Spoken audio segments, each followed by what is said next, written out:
Guys good morning নমস্কাৰ মই ইলাপৰা হয় আপোনালোকৰ ওচৰত এটা ভিডিঅ' লৈ আহিলোঁ। আজি ৰাতিপুৱাৰ চাহৰ যোগাৰ কৰি আছোঁ আৰু চাহ পানী খাই লগতে কি বনাম আপোনালোকক দেখাই যাই আছোঁ। আজি চাহৰ কাৰণে কি জলপান কৰিছোঁ আপোনালোকক দেখাই আছোঁ। এইটো বৰা চাউল লাওৰ দৰে ধুনীয়াকৈ যোৱাকালি ৰাতিয়ে জিকাই থৈছোঁ। ধুনীয়াকৈ একেবাৰে কম জুইত ধুনীয়াকৈ ভাজিম, ধুনীয়া হয় তেতিয়া খাবৰ কাৰণে। ইফালে অলৰেডি কেৰাহী বহাই দিছোঁ মই লাও বনোৱাৰ কাৰণে। লাও মানে চাহৰ নাস্তা চবেই জানেই, এইটো এনেকৈ ভিজাই থৈ কিনে ধুনীয়াকৈ তেল অকণমান দি ধুনীয়াকৈ ভাজি। ইফালে 1 কাপ লৈছোঁ গ্ৰীণ টি, এইটো মোৰ কম্পালচৰি হয় ৰাতিপুৱাই গ্ৰীণ টি। ইফালে গৰম পানী। এতিয়া কাপোৰটো লেতেৰা বুলি নাভাবিবি দেই, ইগন'ৰ কৰিবি। এতিয়া কালাৰ ৰংগুৰি পৰিছিলে, মুচি দিছিলোঁ। এইফালে মন্ত্ৰীয়ে নুঠাকে একে বিচনাত তাৰ একে কৈ থাকে উমুক তুমুক বুলি, এতিয়া উঠাই নাই। এতিয়া আপোনালোকে চাই যাই থাকক। মই চাহৰ কাৰণে এইটো নাস্তা বনাই খাই তাৰপিছত ভাত পানী যোগাৰ কৰোঁ, ডিউটি আছে যেতিয়া। পুৱাৰ সাজত মই পুৱা মানে দুপৰীয়া আৰু পুৱাৰ একেলগে আপোনালোকে অলৰেডি গম পাই, বাৰে বাৰে কৈ থাকিব নালাগে। কি বনাম আপোনালোকক দেখাই আছোঁ, টিফিনৰ কাৰণে আৰু ঘৰত খোৱাৰ কাৰণে।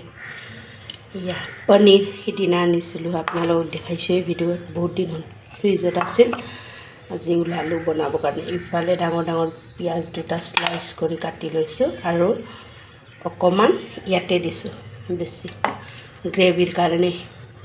আৰু ইফালে টমেটো দুটা মিডিয়াম চাইজৰ লৈছিলোঁ, অকণমান মই একেবাৰে সৰু সৰুকৈ কাটি লৈছোঁ মিহি মানে বেছি মিহি নহয় মানে। ইয়াতে আছে গ্ৰেভি বনোৱাৰ কাৰণে পিঁয়াজ, নহৰু, বিলাহী, কেঁচা জলকীয়া, আদা, লগত জিৰা আৰু জালুক। এইটো দি মই ধুনীয়া ফাইন এটা গ্ৰেভি বনাই ল'ম। পিছে চাই থাকিবচোন, মই মিক্সাৰত মাৰি লওঁ, মই কেনেকৈ বনাম আপোনালোকক দেখাইছোঁ। ধুনীয়াকৈ একে কিবা বনাই ল'ম। মছলাখিনি পূৰা গুড়া কৰি ল'লোঁ মিক্সাৰ মেচিনত। আপোনালোকক অলৰেডি দেখাইছোঁ কি মিক্সাৰত মাৰি লৈছোঁ। এতিয়া বনাই আছোঁ, আপোনালোকক দেখাম। ইফালে আৰু গ্ৰীণ টি বনাই লৈছোঁ খোৱাৰ কাৰণে। পনীৰখিনি হাফ ফ্ৰাই কৰি ল'ম। আপোনালোকক পনীৰটো বাৰু কেৰাহীত দিয়া নেদেখালোঁ আৰু কেৰাহী তেল দিয়াটো নেদেখালোঁ। এতিয়া হাফ ফ্ৰাই, ইয়াতে একো মই ৰংগুৰি বা নিমখ একো ব্যৱহাৰ কৰা নাই, এনেই অকণমান হালকা ফ্ৰাই কৰি ল'ম।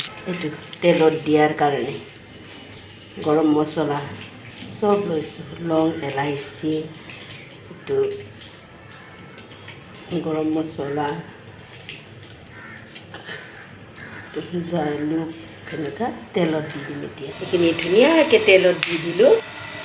গৰম পানী কৰি আছোঁ গ্ৰেভিত দিয়াৰ কাৰণে। আমি অলৰেডি পনীৰ ভাজা হৈ গৈছে।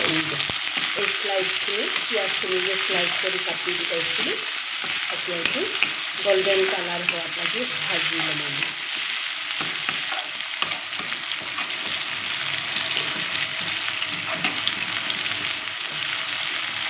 পিঁয়াজখিনি ধুনীয়াকৈ বাদাম কালাৰ হৈ গৈছে আৰু অকণমান হ'ব বাকী আছে। এতিয়া দি দিম এইখিনি মছলা ধুনীয়াকৈ কিবা কৰি লৈছোঁ, সেইটো দি দিম।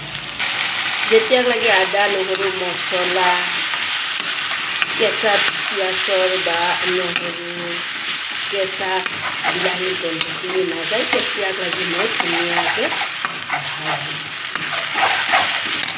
ধুনীয়াকৈ তেলটো যেতিয়া দিঙি আহিব, তেতিয়া পানী অকণমান দি আকৌ সিজাই। ইফালে অকণমান তেলখিনি ধুনীয়াকৈ পিহিঙি তাতে দি দিছোঁ পানী, অকণমান ভালকৈ ভাজি ল'ম।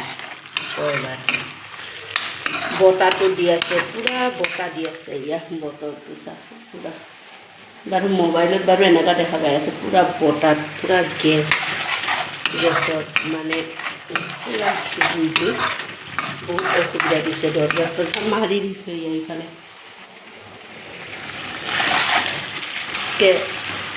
ধুনীয়াকৈ বিলাহীখিনি যে কুচি কৰি কাটি ৰাখিছিলোঁ সৰু সৰুকৈ, সেইখিনি দি দিলোঁ।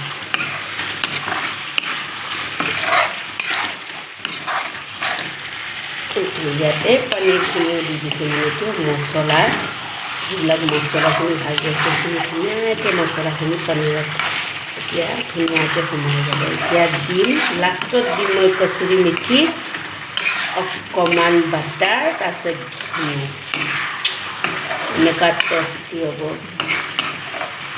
বাটাৰ পনীৰ হৈ যাব এতিয়া দি দিলোঁ গৰম কৰি ৰখা পানীখিনি এতিয়া ধুনীয়াকৈ উতলিব দিম 10-15 মিনিট তাৰপিছত দিম কচুৰি মেথি লগত অকণমান ঘিউ আৰু বাটাৰ বহাই দিলোঁ ভাত ইফালে পনীৰৰ চব্জিখিনি চাওক